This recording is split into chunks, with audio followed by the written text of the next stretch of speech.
સાસુઓ માટે સ્વર્ગની સીડી કે વહુને પૂછીને બધું કામ કરો. એમ થોડું થાય, ઈગોવટ થઈ જાય, એમ હાલતી ના હશે, હું મોટી છું. માસી પહેલાં શાંતિથી સાંભળો.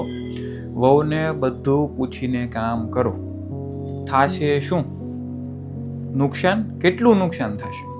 દાળ બનાવવાની કહે છે, એણે કીધી એમ બનાવી, ભલે ખબર છે બગડે એમ છે, બનાવો. કાજુ બદામનું શાક બનાવશે, કાજુ કરીનું શાક બનાવશે, કિલો કાજુ બગડશે, શું બગડશે? તેલ, ચટણી, મીઠું, ઘઉં, કાંઈક શું થાય, કવડું નુકસાન થાય, તમે વિચારો. પણ જો તમારી વહુએ કીધું એમ તમે કર્યું, ખબર છે નુકસાન થાય, 10 વખત 5 વખત 15 વખત એમ છું અને એને ખબર પડી જ જાય કે હું કહું છું ને બગડે જ છે. સાસુ બનાવતી તે સારું જ બનાવતી, તમારે કાંઈ નથી બોલવાનું, તમારે બનાવે રાખવાનું. હું બનાવું બટા, હું કરવું બટા, તમે કેમ એમ બટા, હાકે રાખો.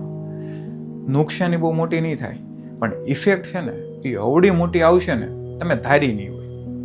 ઇફેક્ટ શું આવશે ખબર? મારી સાસુ મને પૂછ્યા વગર પાણી પીતી નથી. 2 મહિને, 4 મહિને, 6 મહિને મારે એને પૂછ્યા વગર આ કેમ કરાય?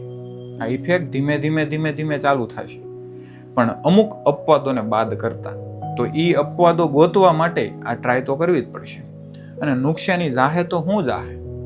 થોડુંક ચટણી, મીઠું, જીરું, ક્યાં તો કાજુ બદામ, વધારે કાંઈ નહીં જાય.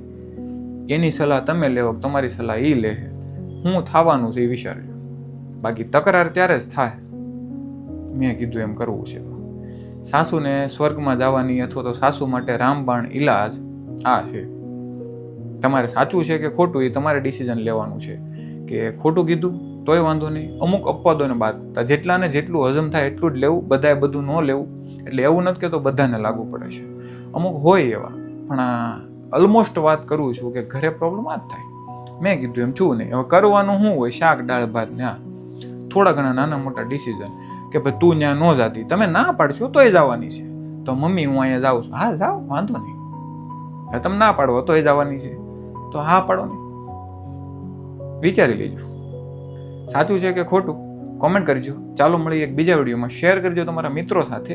ત્યાં સુધી રામ રામ.